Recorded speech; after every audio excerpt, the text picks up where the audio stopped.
கடுமையா விமர்சனம் செஞ்சிருந்தாங்க இந்த ஒரு மாசம். உங்களுடைய விளக்கம் எதுவும் அதை வச்சு? இல்ல அண்ணன் எல்லாத்தையுமே சொன்னாங்க. சம்பவ இடத்துல 2ஆம் கட்ட தலைவர்கள் போய் பார்க்க அனுமதி தரல. நான் வந்து பர்சனலா திருச்சி போற ஹைவேல தான் ரூம் போட்டு தங்கியிருந்தேன். இது லீகல் பேட்டில் பொலிட்டிக்கல் பேட்டில் வரும்பொழுது இது லீகல் பேட்டில் போய் நாம நகர்ந்துட்டோம். 2 விஷயம் தான். ஒன்று ஜஸ்டிஸ்னு ஒரு peace is the ultimate form of justice. அப்ப அமைதியா இருக்கும் பொழுது அவதூறுகள் அடிகள் எல்லாம் வரதான் செய்யும். அதெல்லாம் தாங்கி தான் அரசியல் நம்ம செய்யணும். இந்த மக்களுக்கு நீதி நிலைநாட்டப்படணும். தலைவர் நீதி வெல்லும் சொன்னது கூட அதுதான். பாதிக்கப்பட்ட மக்களுக்கு நீதி நிலைநாட்டப்படணும். அதற்கான ஒரு அமைதியான பாதையில நம்ம இந்த பாதை தான், இந்த அமைதி ரூட்ல தான் நீதியை போய் தொடும். அதற்காக தான் நாங்கள் அமைதியாக.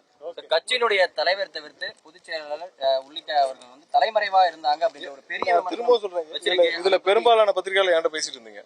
யாரும் தலைவர் நிகழ்ச்சிகள்ல கலந்து கொள்ளவில்லை. எங்கேயும் போகுது எந்த நிர்வாகம் போகல. நீங்க அதனாலதான் எங்களுடைய ராஜ்மோகன் அவர்களையும் வந்து நீங்க எல்லாம் இது நிறைய பேர் கேட்டீங்க.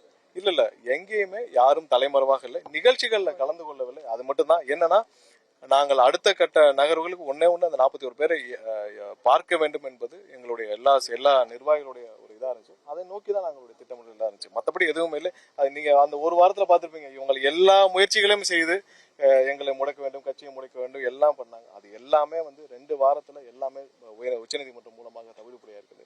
எதையுமே நீங்க வந்து எந்த விஷயமும் எங்களை ஒரு நொடி கூட எங்களை எதுக்கும் நாங்கள் பயப்படவும் இல்லை. அது எதுவும் எங்களை தடுக்கவும் முடியாது. மீண்டும் பல கட்ட வீரியத்தோடு எங்களுடைய கட்சியும் எங்களுடைய தலைவரும் எல்லாமே செயல்பாடுகளும் இருக்கும்.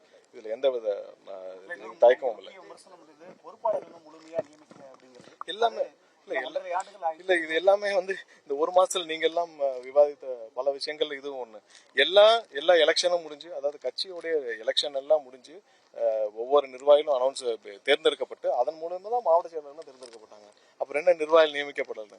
பல இடங்கள்ல வட்டம் நகரம் அந்த பொறுப்புகள் இல்ல எல்லாம் வந்து தேர்தல் மூலியமா தேர்ந்தெடுக்கப்பட்டு வந்ததான். இது எங்க இருந்து இந்த விமர்சனம் வந்துச்சு தெரியல. எல்லாம் அந்த ஒரு மாசத்துல உங்களுக்கான ஒரு ரூமர்ல இதுவும் ஒண்ணு. இதையும் பல கட்டத்துல விவாதிச்சுட்டீங்க. தயவு செஞ்சு அந்த மாதிரி எதுவும் இல்லை. எல்லாம் அந்த ஒரு மாசத்துல விவாதிச்சது எல்லாமே வந்து இதற்காக நாங்கள் பதில் சொல்ல முடியாது.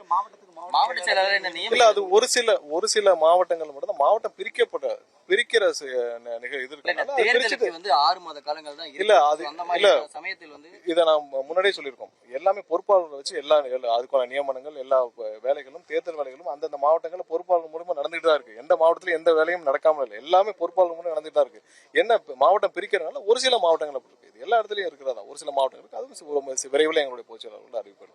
பிளே ஸ்டோர் மற்றும் ஆப் ஸ்டோரில் இருந்து பாலிமர் செயலியை QR கோடு மூலம் பதிவிறக்கம் செய்யுங்கள். செய்திகளை உடனுக்குடன் பெறுங்கள்.